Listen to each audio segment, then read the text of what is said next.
Introducing the new Versed Limitless Pant Collection. Reimagined to deliver effortless style, mobility, and comfort, the new Limitless Collection features moisture-wicking, 4-way stretch fabric that's wrinkle-resistant and doesn't lose fit. Plus, the updated design offers a functional and classic look with unmatched versatility.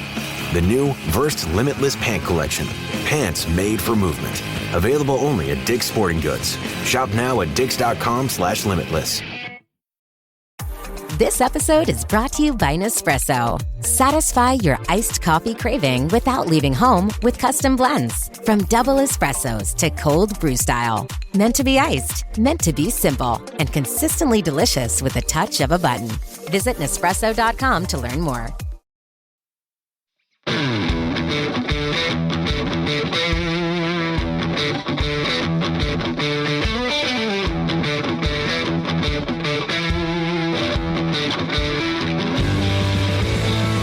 Welcome to the Fantasy Footballers DFS and Betting Podcast with your hosts, Kyle Borganoni and Matthew Betz.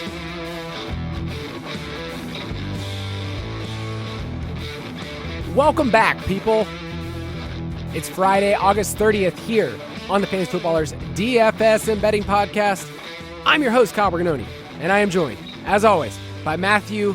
He's ready to rock bets. 6 days, baby. 6 days till kickoff. I mean, what a time of year, dude. Like, I've got a couple drafts this weekend coming up. I've got my Megalo Bowl draft on Monday night, if you want to draft with me. Mm-hmm. And then, you know, we come off a 3-day weekend, Kyle. We're chilling on the weekend. It's going to be great. We wake up, Tuesday morning gets here. It's football week, baby. We got Thursday night kickoff. These games are going to be unreal. Ravens-Chiefs on Thursday night, and then we get Eagles and Packers on Friday night. I mean, say goodbye to your families, folks. It's here. We won't see them for 4 months. Yeah, I'm actually going to have to talk to my employer. I meant to tell you this. I got to talk to HR because next week I will be missing part of my job to go do a fantasy football draft. Seems like it's in the job description.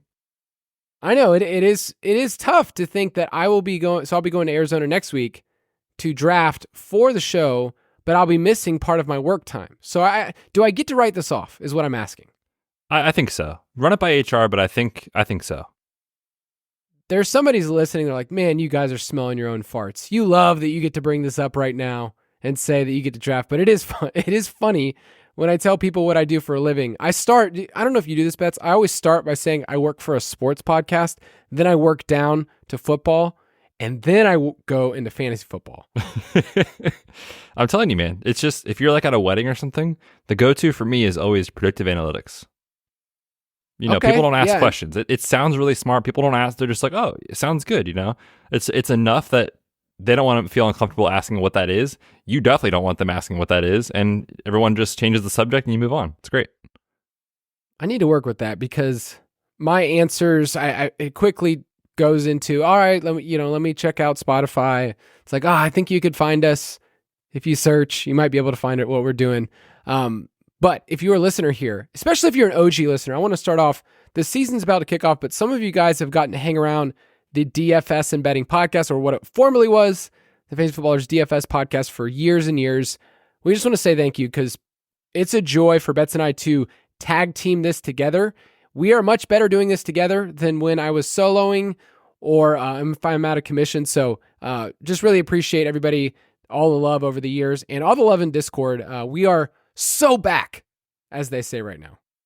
Couldn't be more back. Yeah, we appreciate you guys. It's been a long off season. It feels like we've been talking about it for a while. Like, season's coming. It's here. And, you know, I think every year we try to make the DFS pass and the podcast better. And hopefully you found enjoyment in that. And if you purchase the UDK Plus or you want to get the DFS pass this year, you know, I think you're going to be really, really excited about it and have a lot of fun with it. And hopefully, make some money, right? That's what we're all about here. Yeah, one of the features I was playing around with, we've talked about before, but in the optimizer this year, you can actually see Betz and I's preferred plays. So there will be one called the Borg Core, which feels like a really exclusive group. But like, these are my core players that I've tagged this week, and you could find them in the optimizer. So for instance, like, I was going in there earlier and I was looking at Tyreek Hill and what he does in week 1. Did you see the splits, Betz? I did see your post on his career, his entire career. Week 1, he's like smashing every single week, right? Yes, the only times is he was a rookie. He had one touch, but he scored a touchdown. So when he was a rookie. Next year, 7 for 133 and 1, 7 for 169 and 2. Gets hurt one year, 5 for 46 and 1, 11 for 197 and 1, 8 for 94, and last year was 11 for 215 and 2. I can tell you right now, Tyreek Hill is tagged in there in the optimizer as a core player. We also will get to put in some dart throws and specific cash plays. So I think a lot of times people are asking from our best plays, how do I really figure that out? In the optimizer, you can see that. So if you want to go to dfspass.com, I'm just excited that this year we're getting to improve stuff and we didn't up the price. Always a terrible business strategy, but who knows? I did want to give us a little bit of a housekeeping type announcement here that Labor Day is coming up. Hopefully you won't have to work on Monday, but because we work for a job, we will be taking off Monday. Our entire company will be off, but I know that people will finish their drafts. They're going to have a million different questions. They're going to try to log in. They're like, where's everything from Borg and Betz? We will be working on it. I'm actually going to have the first look article for the main slate up when you hear this. So this will be out on Friday. You get to look and take a lay of the land of DFS, but like, trust us, you're not going to be behind the 8 ball. We're going to get you prepared. Next week, we have a show on Tuesday. We're going to be talking all things showdown. We're going to walk through the Ravens and Chiefs games. So, Betz, what are you doing on Labor Day? I'll be drafting my Mega Bowl team on Monday night, but I'm hopefully not going to be thinking about football too much because it's the last day. The last day for literally 5 months that we probably will not be able to do that. But yeah, last year I remember we got so many messages in Discord and like DMs on Twitter and stuff. It was like, where's the DFS pass? Why isn't the optimizer working? Why, and it was like Tuesday at 9 a.m. We also have to recall most of our company is in Phoenix, and the smart folks that push the buttons that make the internet work on our site, which is not Kyle and I, they have to turn on the DFS pass and get it switched over and all those things. So give us a few hours Tuesday. By the time that you're sitting down, like Tuesday evening, Wednesday, like it will all be there for you and ready to go. And then you'll be able to see our schedule in there too. But basically, we have just different content that comes out every single day, depending on the day of the week. So some stuff comes out Tuesday, some stuff Wednesdays. And as the week goes on, we get closer to the main slate, you get more content. So if it's not all there, Tuesday at 9 a.m., please, well, you can contact Kyle if you want, but please don't contact me because it will be there in a few hours or a day or two. Yeah, and our content schedule is posted there in the DFS pass. That will be updated for you. You have a lot of stuff to play around with. You have the Discord channel. I have a quick question for you, Betsy, because as we're about to turn the page to week 1, which is still crazy to say, you and I have been prepping for the season for 6 months to the point that might have gone overboard. Like I decided stupidly 6 months ago to write a really long article because I figured out, let me take everything that we've done. So if you want to, you can go on our website. There's 1,000 fantasy facts and scheme stats. The longest article that I will ever write, and I will never write it again. But we've done a lot of analysis over the last 6 months. Give one take that you think differs from the market. Yeah, one that we've kind of been on it, but like kind of in passing is like, oh, we love Kyler this year. Like we think he can match the top 3 or 4 scores at the position, but you don't have to pay that price. In best ball, like he's an awesome target in redraft leagues too. And we've kind of just like let that slide, and like that was the talk about the Cardinals. But as the days go by, I think this offense is going to rival the top 5 teams in the league. And I don't know how hot of a take that is because I feel like they're largely viewed as like a tier 2 or tier 3 offense. Like everyone pictures like the Bills and Chiefs and like Lions at the top. Then like maybe next is like the Packers and Cowboys types and Eagles. And then you kind of like get to the Cardinals down at like 10. I just think they're going to be top 5. Like, Kyler now fully healthy off the ACL from last year. We love players in year 2 off the ACL. So you get that rushing component back. You get Marvin Harrison Jr. added in here. Trent McBride shows he's a man last year. You get him now, no questions, the dude. James Conner still balling at his career. Like, there's so many things going well for the offense. By the way, Greg Dortch is a future Hall of Famer. And at the same time, their defense is in complete shambles. So, like, this is a team that I feel like throughout the year, we're going to talk about them on the show a ton because their totals are going to be 48.5, 49.5, 51.5, like every single week because their defense, I don't think is going to be able to stop anyone. Entering the season, by PFF, they are ranked 32nd in the secondary, 32nd on the defensive line, and that was before their first rounder, Darius Robinson, picked up a calf injury. He's not going to play in the first couple weeks. BJ Ojolari, one of their edge rushers, out for the year with a torn ACL. So like the defense is going to be terrible. The offense is going to be awesome. I just think we're going to see so many shootouts from Arizona that I want all the pieces in DFS and best ball this year with the Cardinals. I could not agree with you more. And I think that's why we were ahead of market on Kyler for so long. I also think, I mean, just the way that their offense sets up. Last year, it was, please, get open Trey McBride, because we really don't have anything else. Their best wide receiver, though, against zone last year, I did some deep dive, and everybody knows I love a good zone coverage stat, was actually Michael Wilson. He was actually not too bad for the first 8 weeks of the season. He averaged 50 receiving yards. So I think he's playing the role that he's supposed to. I think Dortch is playing the role that he's supposed to. You get Marv, you get McBride, you get Zay Jones eventually back. I love this. And yes, their defense is going to be so historically bad. Like week 1, right now, the Cardinals are playing the Bills. And I think that is one of my favorite matchups that we'll talk about. I mean, it has a good total at 48. But Buffalo was actually kind of scary bad in some places on defense last year. They carried the big name. They've had a bunch of losses. They lost Matt Milano. And then you think about how bad the Cardinals are, especially against the run. Like, that game's going to be one I'm going to be overweight on. I can tell you right now. James Cook all day, Dalton Kincaid all day. You could stack so many different scenarios. So, yeah, I feel like I'm ready to get hurt by the Cardinals. What could possibly go wrong? Was it 2 years ago you had under 9.5 was like your bet of the year? It's Lock of the century? Take money out of your kid's college fund, like put the mortgage on it, whatever you got to do. Kyle was selling that in his Patreon. He was just pushing it. That was the lock of the week or lock of the year. And it's so funny how last year entering the season, it was like, dude, the Cardinals are going to be so bad, like Josh Dobbs and whoever else. And, and now here we are a couple years later, we're like, the Cardinals are it, man. So it's funny how quickly things change in the NFL. I don't know if I feel as strongly. Like that one was maybe one of the strongest takes I've ever had on the show, the under 9.5. And then the Panthers was one last year, under 7.5. Both of those I think we cashed at like Thanksgiving or whenever. I don't know if I have one this year that I'm like, this is going to happen. But the Commanders was one I took early, that under 6.5. I don't know if I feel as strong. I do have a take here of how I've differed in the best ball market from a team-wide projection.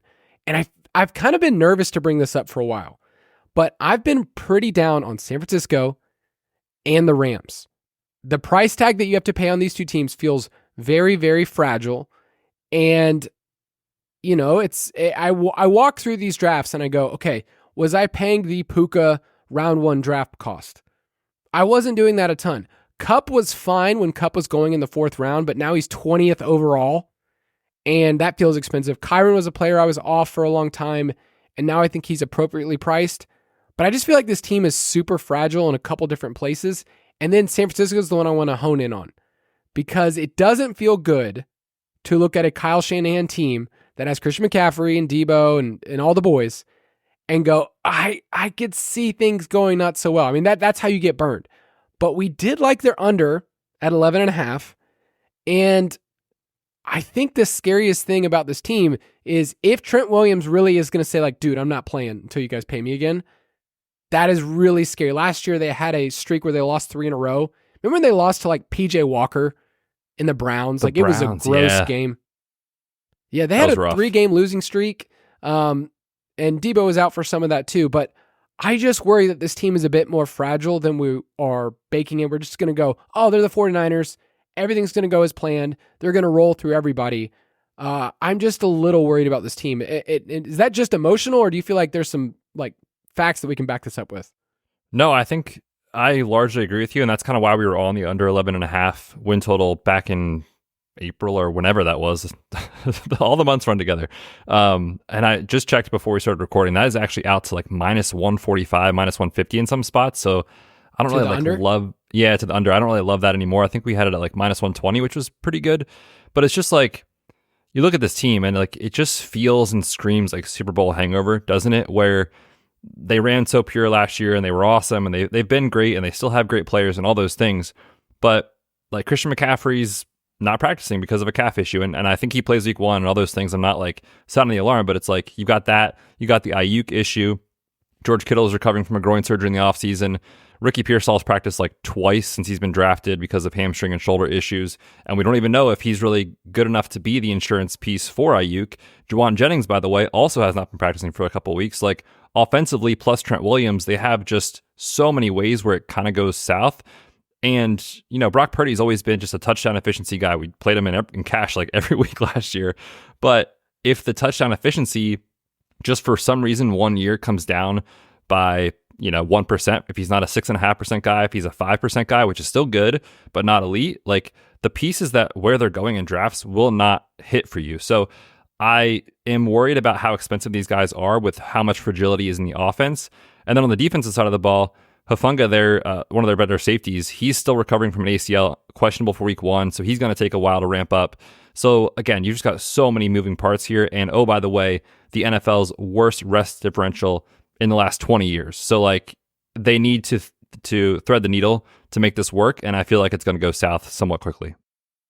Yeah, the only piece that I like at ADP is George Kittle. Like, he's actually going lower than he has since 2018. So like, you're getting a discount on Kittle, and in best ball, he's been top 5.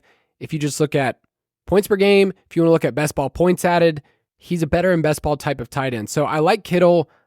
Ayuk, I've been off for most of the offseason for #math reasons and just efficiency across the board. Yeah.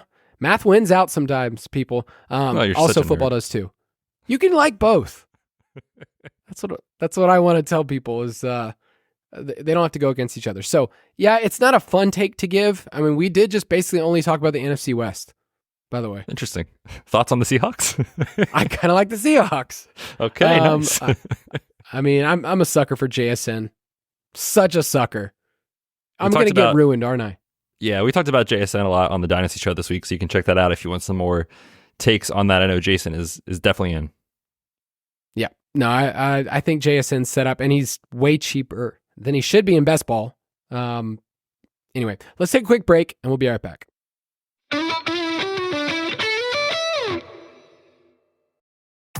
This episode is brought to you by Nespresso. Satisfy your iced coffee craving without leaving home with custom blends. From double espressos to cold brew style. Meant to be iced, meant to be simple, and consistently delicious with a touch of a button. Visit Nespresso.com to learn more. Your NFL Sundays are about to get a whole lot more magical. When you bundle NFL Sunday Ticket and YouTube TV, you get the most live NFL games all in one place. And with Multiview, you can watch up to 4 games at once, so you can catch all the action right from the comfort of home. Watch every game every Sunday on NFL Sunday Ticket and YouTube TV.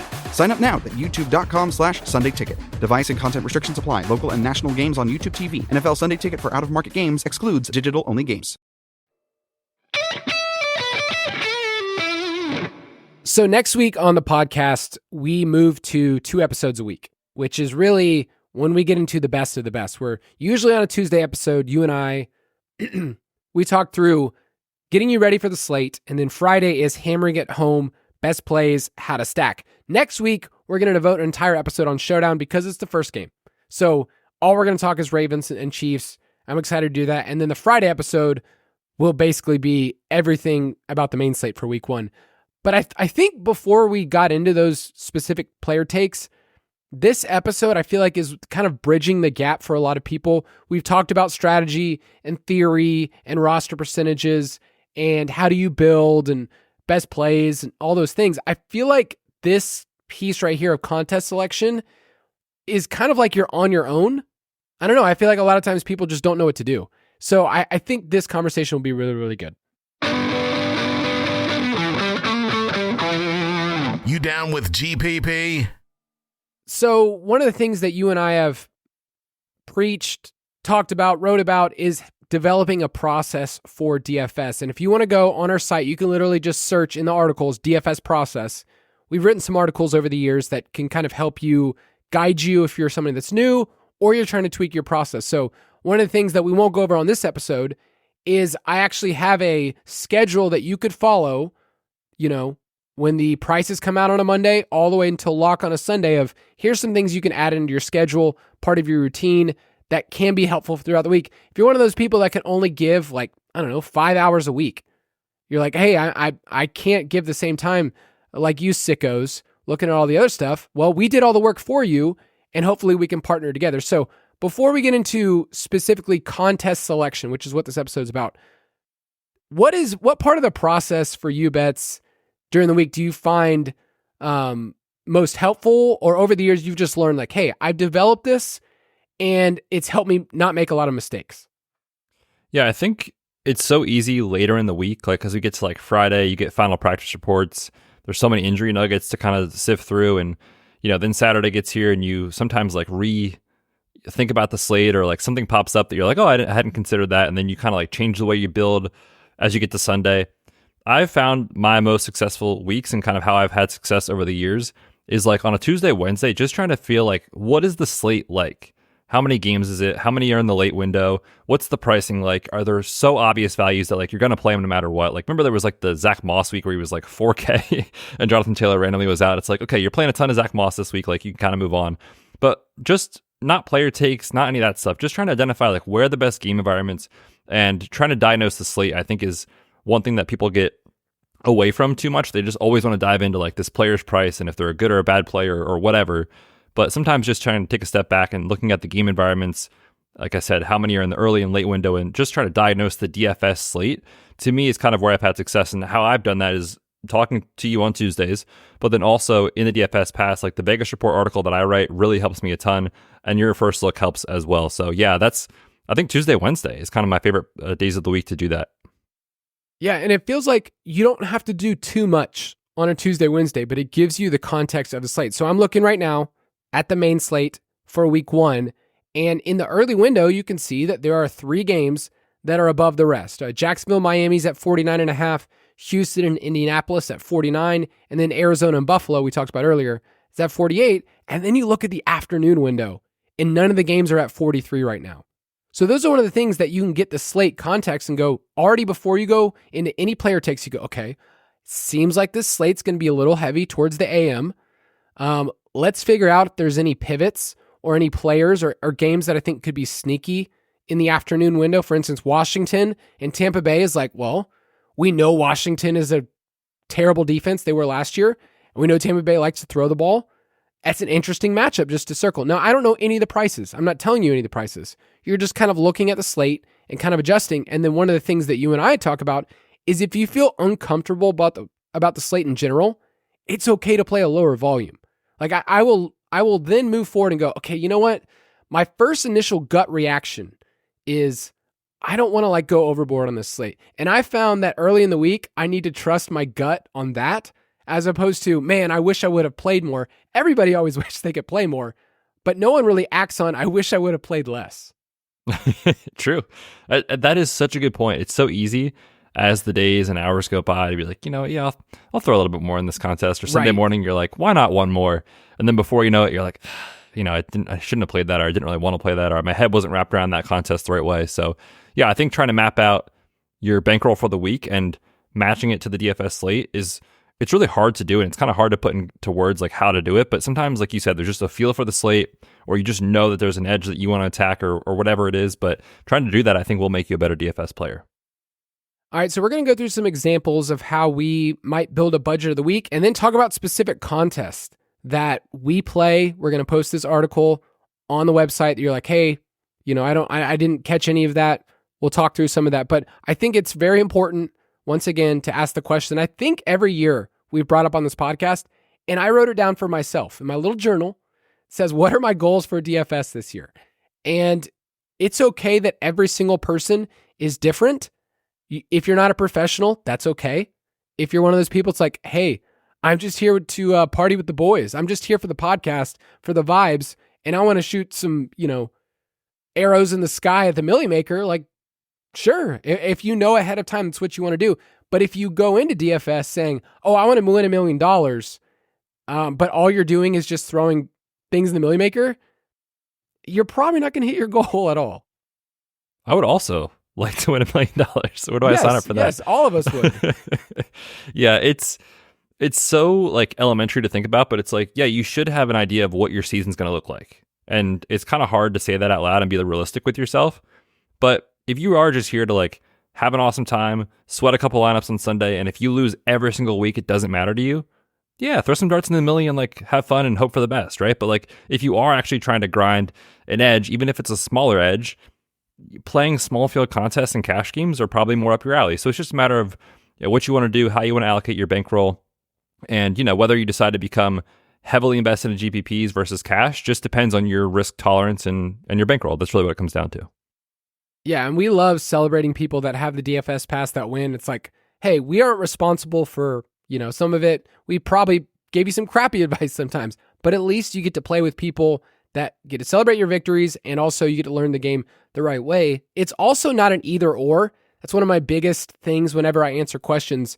Should I be a cash or a GPP player? It's like, you can be both. You can be successful in both, but you do have to take a different approach. And I think each week people don't really know how to allocate their budget. So let's talk about that first. I'm going to use $100 because it's an easy amount. You might be a person that says, I play with $1,000. You might be a person that's like, dude, I got $10 or $50, whatever it is. I'm going to use $100 as our example to kind of start with. But it kind of starts off by asking the question, how much of your budget are you going to play each week? If it's $100 each week, but you have $1,000 for the season, that's fine. It's about 10% of your budget you're playing each week. Some people like to go all in, and I would encourage people to kind of max out around 20% of your total budget for the year each week. Like, don't go over that. But a lot of times people put in, however much they're going to put in and deposit, and then they're playing the whole thing each week. And I would say that you kind of end up telling yourself a different story if you don't have a tracker or a spreadsheet that like you look back and like, man, I deposited 6 times and I won $100 this week. It's like, dude, you're actually down $500. Don't worry about that part, Kyle. That's not important, okay? The only thing that matters is the most recent performance. No, I'm just kidding. That's exactly what happened. Yeah, it's so true. The thing about it is like when you allocate your funds for a certain slate or you allocate your funds, every week for the year, the other thing you need to be mindful of too, if yourself is like, if you can't just not play contests or you can't play slates, if you're one of those people that's like, I'm going to play every single slate because like I'm just that type of person, hand up, that is me. Like, I'm going to play Monday Night Showdown. I'm going to play Thursday Night Showdown. I almost always play Sunday Night Showdown. It just depends on family stuff. But like, I usually play a Sunday Night Showdown. So knowing that, like, I'm allocating parts of my bankroll to the entire week, not just Sunday main slate, because I want to have a little something on the line, Kyle, in each of those contests. But yeah, if you are that person too, make sure that that's part of your bankroll allocation as well. Yeah, I hardly ever play Sunday night just because I've given so much of the main, so much of my leagues, and I just can't shift my focus to just that game. But Thursday night, I'm in. Monday night is super fun because it's all by itself. I've had a day to reset. I try not to go overboard if I had a bad week, like, I got to make this up on Monday night. But I think in general, I tell people you should maybe be playing like at most 10 to 20% of your budget. And that's up to you. But there's also a way to kind of figure it out. How much of my budget then, so if it's $100 each week, do I split up between cash and GPP? If you want to be really conservative, you can do 80% cash. I don't do that anymore, but it did help me start for a while to like, this is the part of the game that I feel most confident in. And I'll tell you in a second, like there's a way, if you cash, you can make up for your GPP losses and build a bankroll that way, where if you're going 50-50 right off the start and you're new, I would just say you're probably going to burn through your money pretty fast if you're 50 cash and 50 GPP. But it just kind of depends. Now, a lot of professionals are, hey, I'm mostly playing GPP. I have the bankroll to do it. But I would say if you can find a good happy medium between 80 to 60% of your budget being cash, I think you can actually build a bankroll. Yeah, I think so too. And we've kind of recommended that for a couple of years if you're newer. I mentioned this last week, like the toughest part about being strictly a GPP player, which again is not right or wrong. Some people have had so much success just doing that, and that's totally cool if that's your thing. The tough part is if you're, even if you've been playing for a while, and you start the season as like, that's your thing. Like if you lose for 4 or 5 weeks in a row, you can still play very well in tournaments, meaning like you've got low rostered guys, you've got stacking, you've got correlation, like you're checking all the boxes and you can still lose. Like that's just the tough part of tournaments is like only the top, 10 or so spots get paid out anything meaningful. And like if you min cash, it's like okay, but like it doesn't really help you a ton, right? So there's so many swings back and forth that like we just don't want you guys to get to week 5, 6, 7 and be like, I tried this year, yeah, it didn't work, and I'm done. We want you guys to play with us through like the wild card round, division round. Like those are so fun. So make sure you're thinking about that long-term process, the long-term mindset with DFS. Yes, and I know this is mostly me and my annoyance, but like you're gonna have so many weeks where you look at your lineup and you say, "Oh, if I just would have done this." Realize that you're also playing in a field where everybody else is saying the same thing. Oh, if I just would have rostered this player, if I just like that's going to happen. But it actually won't help you build a process. So, like I said, go to our website, type in DFS process, and we have a bunch of stuff for you. But let me give you a system right here. Other sites have talked about this, but I think it's just a really good picture. You can think about this as either like a pyramid. Sounds like I'm like starting a pyramid scheme here. Betz, you start at the bottom. Join our pyramid scheme, please. Betz, if you just find 5 friends, 5 people on this podcast, I'm telling you right now that like you maybe could get a trip one day or a pink Mary Kay car or something. Like I could get you this, Betz. Where do I sign? Yep. No, just 5 friends right now. But maybe a ladder might be a better. Let's just use the ladder because pyramid does sound a little silly. What you want to do is you want the foundation of what you do to cover everything else. So if you think about climbing a ladder, you want to make sure that it's on the ground so that if you do have those weeks or like kind of like a trampoline, if you're jumping on a trampoline, you're really glad it's there when you come back to earth. Now, when you're flying and things are great and you win a GPP, cool. Who cares? You don't care that the trampoline or the ladder's there, but you're really glad when you come back to your process that it's there. So think about that bottom rung of the ladder. What you want to build is cash. And if you want to allocate your $100, like I talked about earlier, I would put at least 50 to probably more like 70% of that money into cash, into double ups. So if you hit the cash line, you actually cover your bases for the week. Let's say you put $50 in double ups and you hit the cash line. Look, you're already at $100. And no matter what else happens that week, you've actually already like come out even. Now you probably will, if you had a good week in cash, your head to heads are going to be better. So, $50 to double ups, maybe 20 to 25 in head to head. And you've actually already allocated about 70% of your budget to being able to replenish it, whether you hit in tournaments or not that week. Then you can figure out for your tournaments, all right, do I want to put $20 here? This week, do I want to put a little bit extra in cash because I feel good? But you could actually build that ladder in a way where you have $20 in GPPs. If this is your $100 budget, you can put a $10 single entry contest. You can do a $3 3 max, and then you can do another $1 one, or you can enter in some of the ones we do for DraftKings in our tournament. It's like, oh, I've got to play in enough tournaments, but I know for cash I'm covering my bases.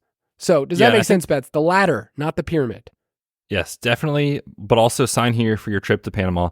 I do think that approach makes so much sense from something else I've talked about in previous years too, where it's like I use cash to like kind of help me stay alive throughout the year and turn a small profit. Don't get me wrong, but like if you just kind of like keep that in your back pocket, and there are going to be weeks where you don't cash and you lose in cash, and I'm not saying it's a win every week, but like we think with our process and some of the recommendations and Discord and whatever and all those resources, like you'll probably be able to have a profitable year in cash games. Like if you use that part of your bankroll to kind of like keep you alive throughout the season, you could lose a couple times in GPPs, but then hit one in week 8 or week 9, and all of a sudden your entire year is made because you're able to stay alive throughout the first few months of the season. That to me is kind of how I view cash games. As someone who used to be like a cash game grinder, I've kind of switched and kind of used it more of a stabilizer, so to speak. So yeah, I think that not pyramid, that ladder system makes a lot of sense. Definitely not a pyramid. DFS is not a pyramid scheme. It is, if you don't know what you're doing, you're just going to get steamrolled. But I also just want to recommend like our DFS contests that we put out there, they're small field stuff. So I think a lot of times people are like, I don't know what contest to put in there. Join our group, DraftKings, Borg plus Betz, and you can get in there. Some of these are smaller field things where it's just like against me, just against Betz, or we have weekly tournaments that are a lot bigger, like, 200 to 500 people. Like you could win those. And then even better, you could win it against people that like are talking on a podcast and make it sound like they know what they're talking about. So yeah, those are the contests that I would say if you want to each week, those are the best ones to jump in there for. But let's talk about rake and payout structures, because I think when you go into the DraftKings lobby, You look at everything in front of you and you go, sweet, Millie Maker, $5, I'm in. You look at the play action, which will be one of the ones that is front and center all the time. They want you to be in this, the single back, the nickel back, whatever other ones, they want you to be in these contests. So what do we mean by rake, and why should we understand that before we get into, GPP? Just click on random ones. Yeah, the rake is basically how the DFS sites make their money. So it's the percentage of the entry fees that DraftKings or FanDuel or wherever you play, they keep as kind of a fee for creating the contest. So basically it's like, if they've got a certain amount of money allocated to the contest that gets paid out from all the places that get prize money, they also have a little bit of extra that they just kind of quote unquote rake off the top of that they keep. It's how they run their business. It's how they make their money. It's just the inevitable. But there are more contests that have higher percentage of the rake that they take away. And there's contests that have a lower percentage of the rake.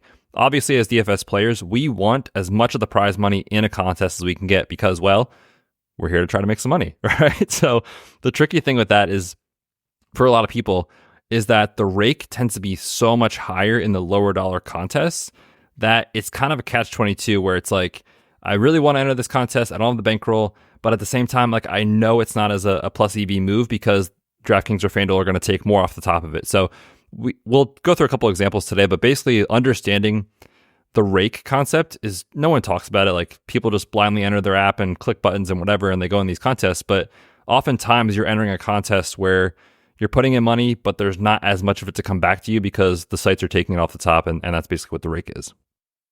It's very easy to sort a contest and look at, the number of entries, the pay, what you're buying in for, and then just you scroll to the top, you go, okay, here's the top prize. Well, obviously, if I win this one, I get $20,000. This is a great contest.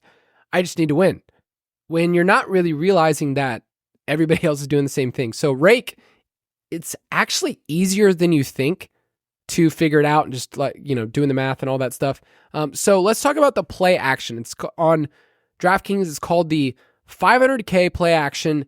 It's a 20 entry max, and the entry is only $3. Like I could look at that and go, sweet, I could spend $60 and just max enter it. And by the way, we'll mostly give recommendations for things that you can only max enter. So 3 max, 10 max, 20 max. Those are the type of ones that or single entry. Those are the contests we play in the most. I will be playing the Millie Maker. I'm assuming you are too in week 1. Week 1?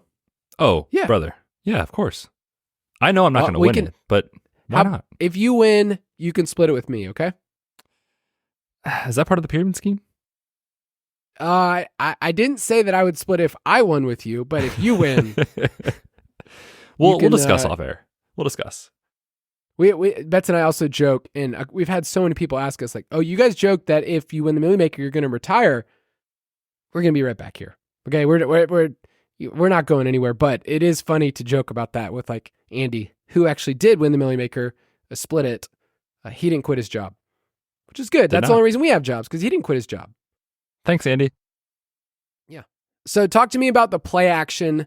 There's a lot of math here, but like on paper, it seems like a contest that people with a lower budget can't enter, but there's 198,000 people in this. And overall, it's like, this is not a great payout. Yeah. So basically, this is one that you log in, you're like, I could win 50K. Sounds pretty good. It's really top heavy. 50K to first sounds awesome, especially when your entry fee is $3, but that's 10% of the prize pool right there. The other thing about this contest is that, yes, it is a 20 entry max. Yes, it's easy to do if you have a lower budget, lower bankroll. But when you look at the entry fees and all the money that is put into the contest by everyone playing it, assuming it maxes, it's going to be just over $594,000. The only amount of money coming back to us as players is $500K. So, we love DraftKings, but they're taking $94,000 from this contest, just taking it home straight to the bank. That's a 16% rake. That is massive. That's a ton of money. So they want you to enter this contest. Please enter this contest. Please max it. Please fill it. We love DraftKings. They're going to be the sponsor of this show this year. We have nothing bad to say about them. They're doing their job. It's just as a DFS player, you should be mindful of these things that, it's one of those that I used to play all the time. And now doing some of this research, I'm like, I'm not playing the contest this year. I'm not giving extra money away. So 16% rake is massive. It's super top heavy as well. 10% of the prize pool up top to first means you could have an insane run out. You could have an unbelievable lineup and come in like 9th, and it be one of those where it's like, dude, I didn't really make as much as I could have. Other contests are going to be a little bit flatter at their payout structures, that if you are awarded a top 15, top 10 score, you'll make a really meaningful amount of money back. So it just depends on the contest, but make sure you're looking at those payout structures and considering that Rake. Again, 16% in that one is massive. Yeah, it kind of depends on how you sort. And when you go into the app, you can sort in a couple of ways. So one of the ways, you could just look at 3 max or 20 max and limit seeing all the other contests that are like, hey, I'm not going to 150 max. I'm not going to put on 150 lineups. There's ones like the single back, which is $1 buy-in, 3 max. It sounds awesome, right? I mean, I'm only putting in 3 shots here. It's $3, 24,000 entries. Okay, I could do that. The Rake in that one is 18.5%. It's like, it's one of those that I think they will find, and this is kind of the way that it's set up, is the lower price points invites people to just jump in and say, I can do a 3 max without doing the math and figuring out the Rake. Now, obviously, somebody's going to win, and you might be saying that you're the person. There's just a better chance for you to allocate your money elsewhere. And so we want to give you some contests and kind of talk a little bit more. The higher price points, realize this, you're like, oh man, I can't put in $100 or $150 for these tournaments. The advanced players know that these are better tournaments to play in because the Rake is so much less. So for instance, the Power Sweep is one of those. There's only 740 entries possible. You can put in 3 entries, but it's $150. Okay. But the Rake is so much better. And when you start getting advanced in playing and you have a better bankroll, these are the kind of contests you want to play in, right? Yeah, that's the catch-22 is like the higher entry, contests generally have better payout structures. They're a little bit flatter. So if you get, a top 10 score, top 15 score, like you're going to take home a really nice chunk of change. Whereas in some of the other contests, like if you're not in the top 5, it's like, and that could be literally like 3 yards in a play that like separates you. And it's like, you don't get paid off as much. So I try to find the flatter payout structures if I can, and also consider the Rake. That one we just mentioned, the Power Sweep. Again, it's more expensive, $150 to enter it, but it's a 9.9% Rake as compared to the other ones we just talked about, where it's 16 and 18.5%. Yeah, and one of the things, it's you think about the Rake, you think about the payout structure, because usually you just zoom to the top, but you really want to like look and say like, okay, how much of the total prizes, which they tell you, here's the total prizes, which is really what you want to look at, like how much of the field gets paid out. So, if it's like 23 to 25%, like it's going to feel very normal, but a lot of times it's like super top heavy. Even the Millie Maker, like people look at the Millie Maker and they forget that is probably the most top heavy tournament possible. You look at the million, but you don't see everything else. So you have to also think about this in payout structures. And in just a second, we'll give you some of these, but like, I can't really tell people like, here's the best ones for payout structure, only play these, but each contest is a bit unique. And you do need to sort by that and kind of figure out what type of player are you, how much volume are you playing that week, and then how many people are actually in the tournament. So if it's a 2,000 person tournament and it's a little bit flatter, sweet, you could cash and keep going, or you could do one that's super top heavy, and kind of miss out. So it really depends on your style, but the payout structure is different for each one, and you just need to be conscious of that. Yep, makes a ton of sense. All right, let's take a break, and then we'll talk about these contests.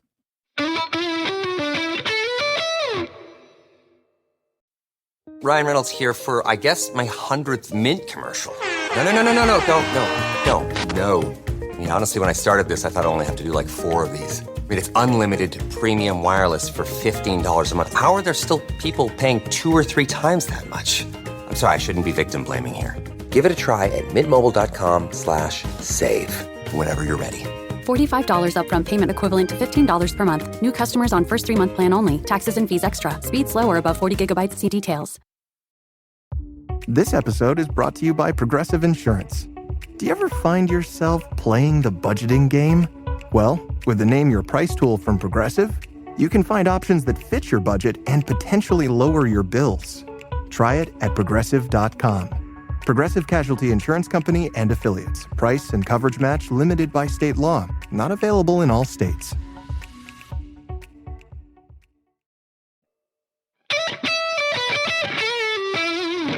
All right, let's talk about just the simple steps of how you and I reserve contests. So step one, what I do each week is I create my cash lineup, or at least reserve my double up ones right away. Like that's like the first thing I do on a Monday or Tuesday is just saying, I know I'm going to be playing the $25 double up.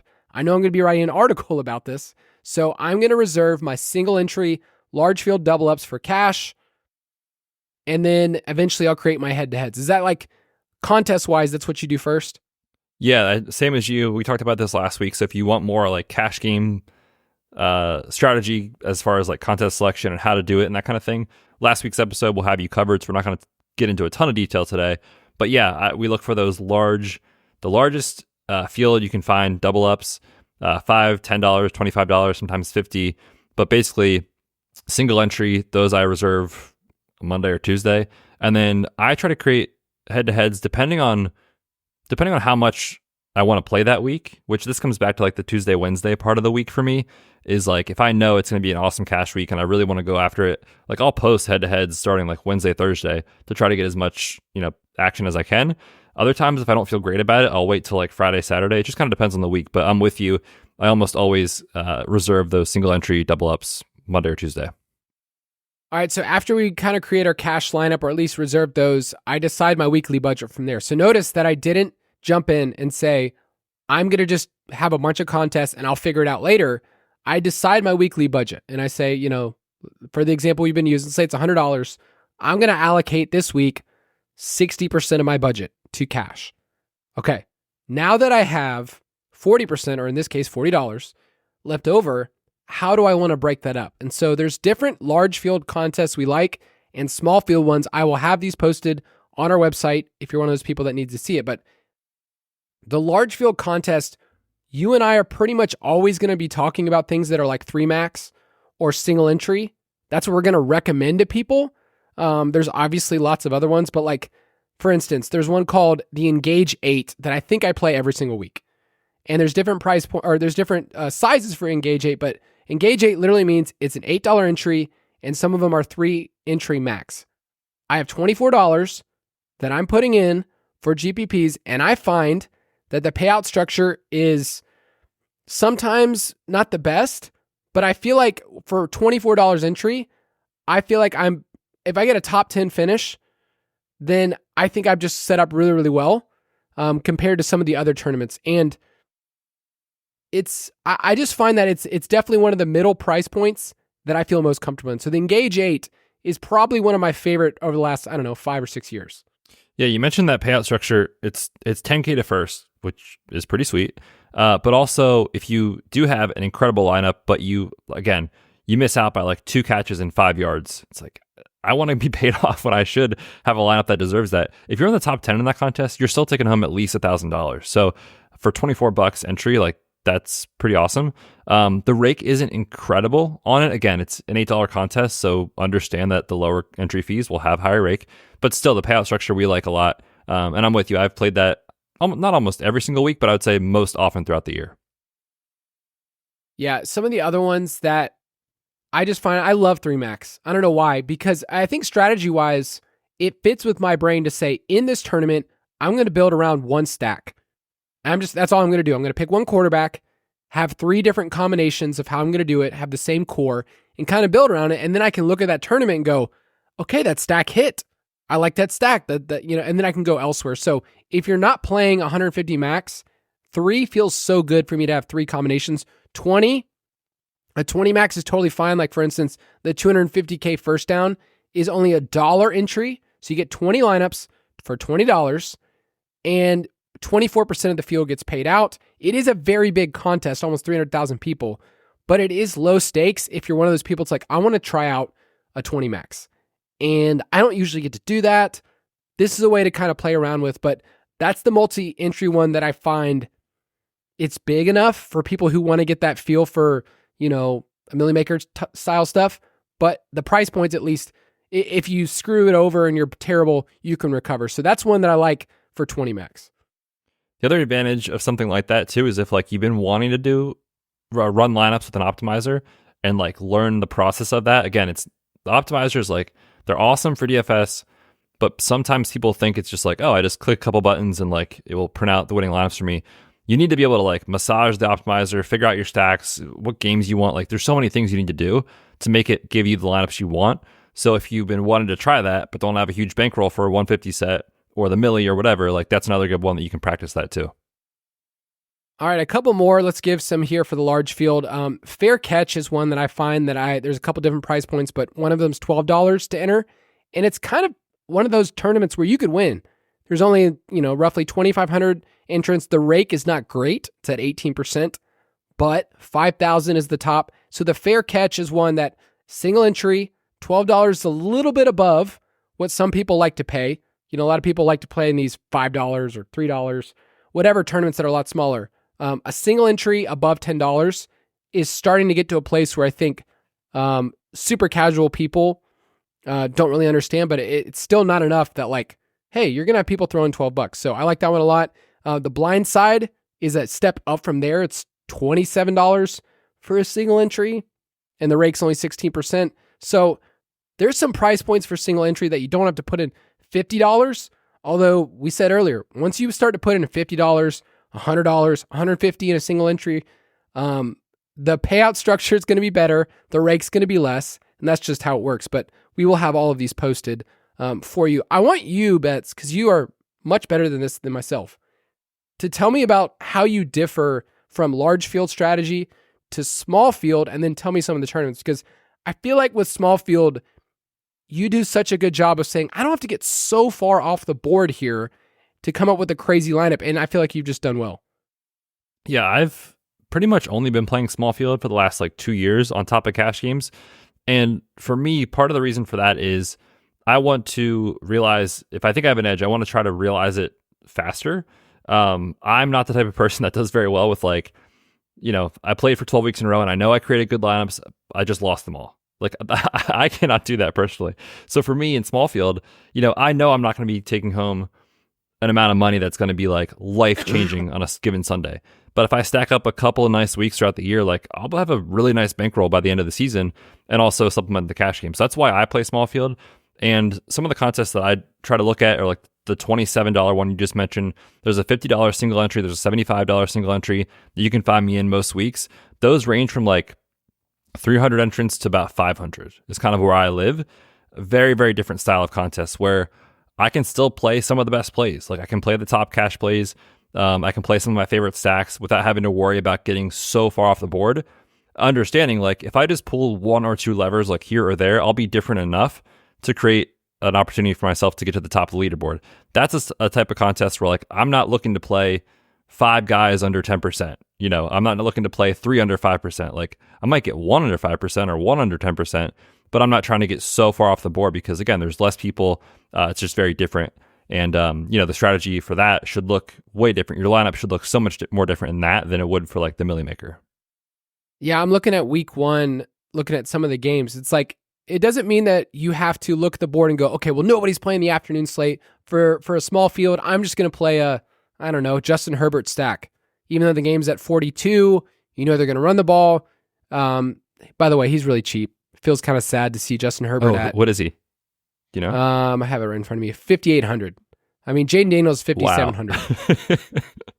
Man. So real quick on Justin Herbert, we're going to look back at this year, at the end of the year, and I'm not saying I understand one way or the other, which one's right, but we're going to be wow, dude, we were drafting Justin Herbert in the 12th round. What were we doing?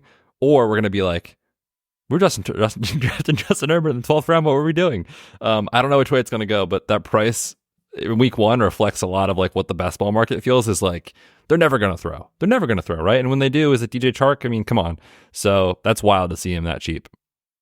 Yeah, I was thinking through that game. So it's Chargers against the Raiders. I feel we already know what the game flow is. They just want to run the ball. I'm going to play Gus Edwards. He's cheap. But, it's there is a scenario where Justin Herbert, who was the quarterback 1 for the first 6 weeks of the season last year, ends up with 2 or 3 touchdowns. He's super efficient. He runs in one. This is still one of the best quarterbacks in the league. I would put Justin Herbert easily still in the top 10 and maybe even top 6 or 7 most talented quarterbacks, but nobody's going to play him. And so I wouldn't play him in a small field, though. I would play him in, you're stacking him with, I don't know, who you stacking him with, McConkey or Huge? Will Dissly. There you go. That's why people won't play him, is they'll go, oh, I want to get different. Who do I stack him with? No idea.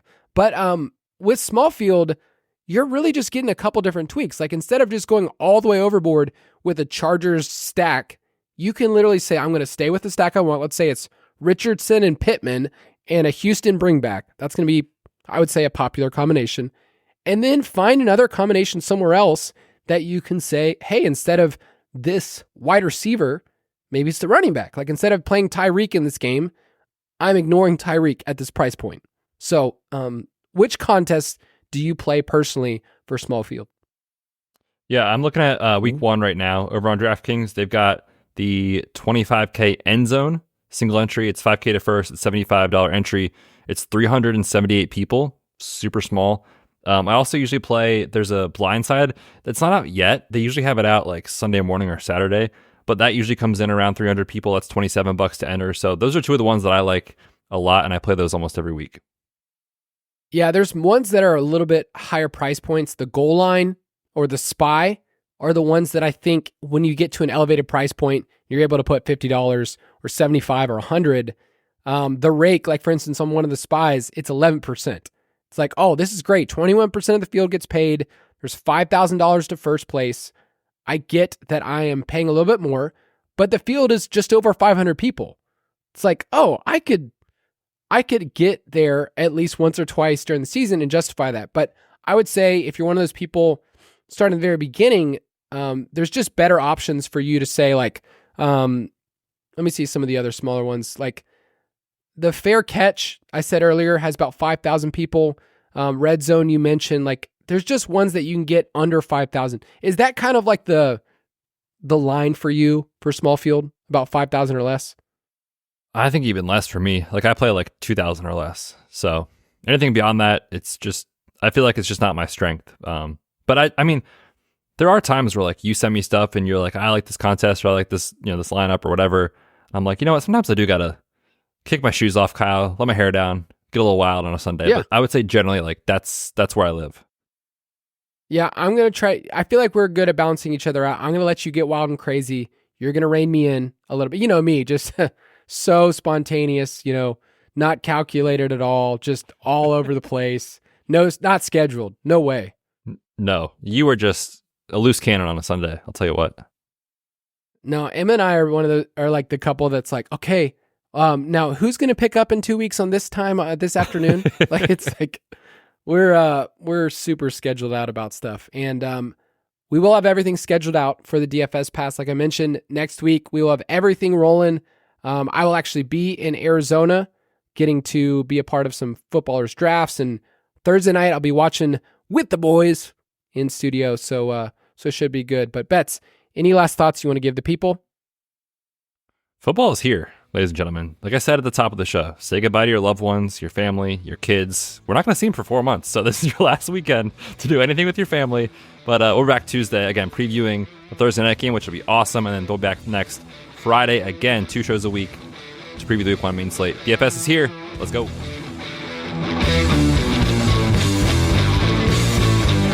Thank you for listening to another edition of the Fantasy Footballers DFS and Betting Podcast.